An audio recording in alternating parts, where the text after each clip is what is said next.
ایک قوم جسے اللہ نے زمین کا بہترین حصہ دیا، جہاں نرم ہوائیں چلتی تھیں، زرخیز زمین تھی، ندیاں بہتی تھیں، اور ان کی رہنمائی کرنے والا ایک نبی تھا، حضرت نوح علیہ السلام۔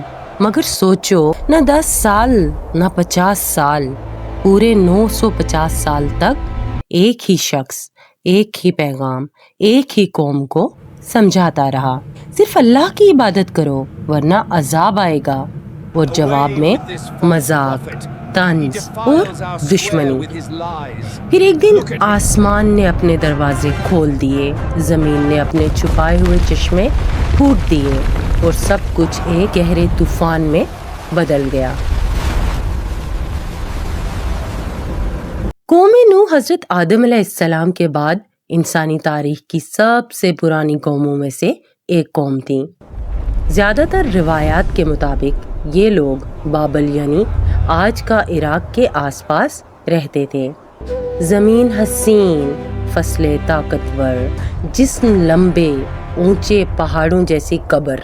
یہ وہ لوگ تھے جن کے جسم آج کے لوگوں سے کہیں زیادہ مضبوط تھے، لیکن پھر ایک نئی فطرت پیدا ہوئی، شرک کا بیج اگنے لگا۔ قوم نوح کے پاس ہر چیز تھی، مگر سب سے بڑی نعمت توحید وہ بھول گئے۔ روایت میں آتا ہے کہ پہلے وہ جن لوگوں کو یاد کرتے تھے وہ نیک بندے تھے۔ لوگوں نے سوچا ان کی یاد قائم رکھنے کے لیے تصویر بنا لیتے ہیں، بس تصویر سے تعظیم، تعظیم سے سجدہ، اور سجدے سے شرک شروع ہو گئی۔ اے ہمارے معبود، ہماری مشکل آسان کر دے، ہماری زندگی میں سکون دے دے۔ قرآن بتاتا ہے، اور انہوں نے کہا اپنے معبود بدھ کو، سوا کو، یعقوز کو، یاوق کو اور نصر کو مت چھوڑو۔ یہ پتھر بن چکے تھے، مگر ان کے دل پتھر سے بھی سخت ہو گئے۔ میرا والا زیادہ بہتر ہے۔ بکواس مت کرو، میرے والے کی کاریگری لاجواب ہے۔ اسی قوم کے حوالے سے کچھ روایتوں میں ایک اور عجیب سی ہستی کا ذکر ملتا ہے۔ اس کا ذکر قرآن میں نہیں، صرف کچھ قدیم روایتوں میں ملتا ہے۔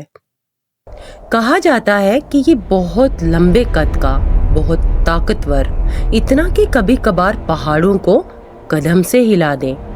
لوگوں میں اس کے قصے مشہور تھے، اور یہ قوم کی تکبر کی مثال بن گیا تھا۔ یہ روایت اصل میں ایک سبق تھی کہ جب قوم تکبر میں آتی ہے تو ان میں اونچ بن انوک جیسی سوچ پیدا ہوتی ہے۔ اسی اندھیرے میں اللہ نے اپنی روشنی بھیجی، حضرت نوح علیہ السلام۔ قرآن کہتا ہے، اور ہم نے نوح کو ان کی قوم کی طرف بھیجا، اور ان کا رہنا قوم کے درمیان 950 سال کا تھا۔ وہ کہتے، میں تمہارے لیے اللہ کا صاف اور کھلا کھلا ڈرانے والا ہوں، جس کا پیغام تم تک پوری طرح واضح طور پر پہنچ چکا ہے، مگر لوگ انگلیاں کانوں میں ڈالتے، چادریں لپیٹ لیتے اور سختی سے کہتے ہم تمہاری بات نہیں سنیں گے۔ جب حضرت نوح علیہ السلام بولتے، کچھ چہروں پر نرمی آ جاتی، مگر پھر سردار آ کر ان کا ہاتھ پکڑ کر کہتے، چھوڑ اس کو، یہ تو صرف ایک آدمی ہے، غریب، کمزور۔ اگر اللہ کو کوئی پیغام بھیجنا ہوتا تو کسی امیر کے ذریعے بھیجتا۔ سوچو، 1-2 سال نہیں، 950 سال کی دعوت، دن میں بھی، رات میں بھی، چھپ کر بھی، کھلے عام بھی، نرمی سے بھی، سختی سے بھی۔ حضرت نوح علیہ السلام کہتے، توبہ کرو، اللہ تم پر بارشیں برسائے گا، مال دے گا، اولاد دے گا، باغات اگا دے گا، اور تمہاری طاقت اور بڑھ جائے گی۔ مگر جواب مذاق، طنز اور دشمنی۔ آخر وہ وقت آ گیا جب علم نے یقین بنا دیا کہ یہ قوم اب کبھی نہیں بدلے گی۔ تب حضرت نوح علیہ السلام نے وہ دعا کی جو انسان کو آج بھی ہلا دیتی ہے، اے میرے رب، زمین پر کسی کافر کو زندہ مت چھوڑ، وہ تیرے بندوں کو گمراہ کریں گے اور فاجر کافر اولاد پیدا کریں گے۔ پھر اللہ کا حکم اتر گیا، ہماری نگرانی میں کشتی بناؤ، اور ظالموں کے بارے میں مجھ سے بات مت کرنا، حضرت نوح علیہ السلام کشتی بنانا شروع کر دیتے ہیں۔ سردار گزرتے، ہنستے ہوئے کہتے، ریگستان میں کشتی؟ پانی کہاں سے آئے گا؟ دیوانے ہو گئے ہو کیا؟ مگر انہیں کیا پتا، ہر کیل، ہر تاہا انہی کی تباہی کا پہلا سر تھا۔ کچھ روایتوں میں آتا ہے کہ جب حضرت نوح علیہ السلام کشتی بنا رہے تھے تو اوس بن انوب کبھی کبھی ان کے پاس آ جاتا اور اپنے لمبے قد کی وجہ سے وہ ایسے کاموں میں مدد کر دیتا جو عام لوگ نہیں کر سکتے تھے۔ مگر یاد رہے یہ باتیں صرف روایتوں میں ہیں، قرآن میں اس کا کوئی ذکر نہیں۔ روایتوں میں یہ بھی ملتا ہے کہ کشتی 3 منزلوں پر مشتمل تھی۔ پہلی منزل جانوروں، دوسری منزل انسان، تیسری منزل پرندے، ہلکا سامان نگرانی کا حصہ۔ قرآن میں ایک اہم نشانی آتی ہے، جب تندور ابلنے لگے تو ہر جانور کی نر و مادہ جوڑی کو کشتی میں چڑھا لو، یعنی جانور نوح علیہ السلام کو ڈھونڈ کر نہیں لانے تھے، اللہ کے حکم سے جوڑیاں خود چل کر آئیں۔ آخر ایک دن وہ نشانی نظر آ گئی جس کا انتظار تھا۔ آسمان سیاہ بادلوں سے بھر جاتا ہے، گرم ہوا اچانک ٹھنڈی تیز بننے لگتی ہے۔ قوم کے سردار اور بزرگ ہنستے ہوئے کہتے ہیں، دیکھو نوح کے تنور سے بھی پانی نکلے گا۔ قرآن کہتا ہے جب تندور ابلنے لگا، ایک پرانا چولہا جس میں روٹی پکتی تھی، اس میں سے اچانک پانی ابلنا شروع ہو گیا۔ اگلے ہی لمحے سرداروں کی ہنسی تھم جاتی ہے۔ حضرت نوح علیہ السلام سمجھ گئے عذاب آ گیا ہے۔ انہوں نے مومنوں کو لے کر کشتی میں سوار ہو گئے۔ پھر اللہ نے فرمایا، آسمان کے دروازے کھول دیں، زمین کے چشمے پھوٹنے دیں، پانی اوپر سے برسا، پانی نیچے سے ابلا اور دونوں پانی مل گئے، اس تقدیر پر جو لکھی جا چکی تھی۔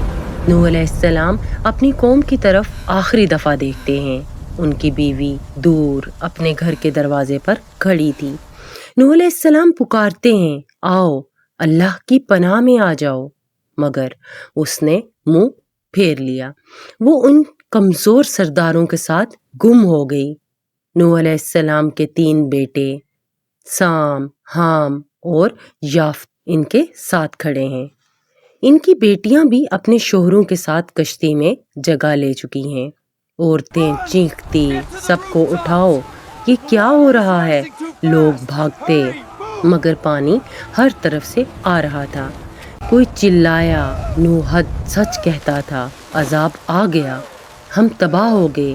زمین پھٹ رہی تھی، ابلتے پانی کی ندیاں اٹھ رہی تھی، طوفان گزر رہا تھا، آسمان کا رنگ سیاہ، ہر طرف چیختی ہوا جسے سن کر لوگ ڈر کر رو رہے تھے۔